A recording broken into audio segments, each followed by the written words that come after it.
Bum bum bum bum bum bum bum bum bum bum bum bum.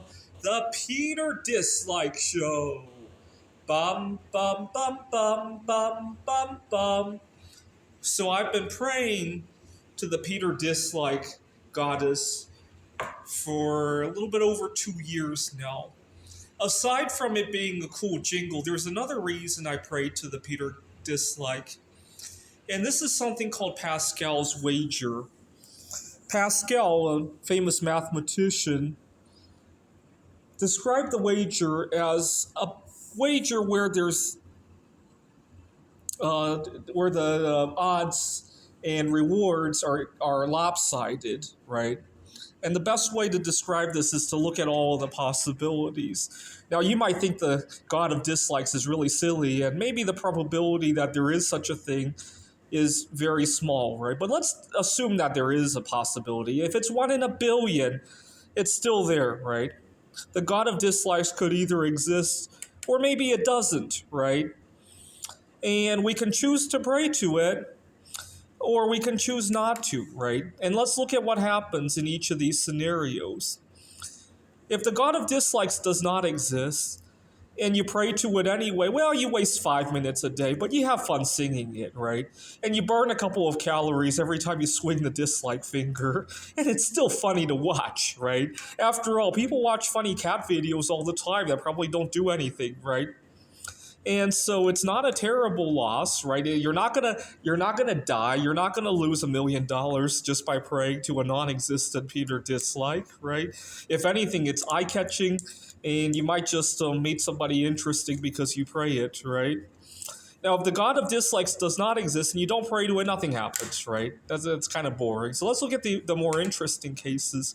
Let's suppose that the God of dislikes actually does exist. If you don't pray to it, if you're a YouTuber like me, then every time you get a dislike, you can get angry about it, right? That's where I lived before I started praying to the Peter dislike, right? Every time I got dislikes, I got angry every time, right? And there might be some damnation when you finally make it to hell with the God of dislikes, right? Now, if the God of dislikes actually does exist and you pray to it, the possibilities are infinite, right? You could gain infinite wealth and you could actually start enjoying getting dislikes every time it happens on YouTube, right? So in the last 2 years, I've been praying to Peter dislike, and every time I get hundreds of dislikes, it's really funny to see, and it lifts my spirits up. I haven't gone on a date in 2 years, but every time I see a dislike, it brings my spirits up, right? Otherwise, I could just be angry every time I get rejected, every time I get a ton of dislikes on my YouTube videos, right? I'd much rather live in this scenario, or even this one, right? Either one of these is preferable to these guys down here, right?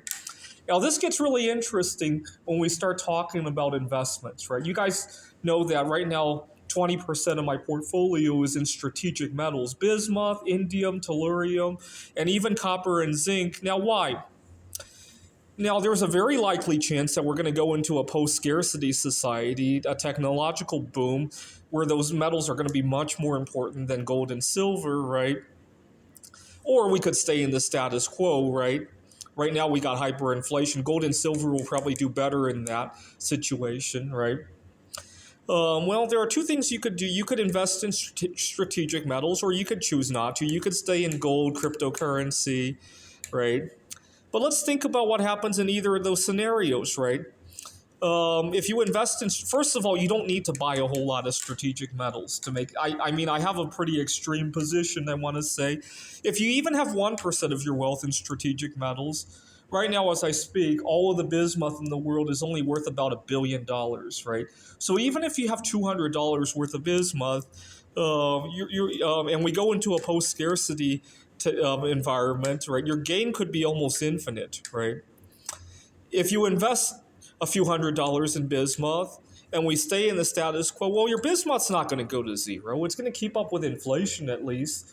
What would you rather have, bismuth or fiat dollars, right? I think that's a pretty obvious question, right? And at the same time, you can make some cool art out of it, right? Let's look at what happens if you don't invest in bismuth, right? If we do go into a post-scarcity environment, you could lose your entire fortune, right? If we stay in the status quo, well, nothing much happens, right? Which one would you like to, would you rather bet? Would you rather bet this row up here or this row down here, right? I'll let you think about that. This is the Peter Dislike Show. Bum bum bum bum bum bum bum bum bum bum bum bum. The Peter Dislike Show. Bum bum bum bum bum bum bum.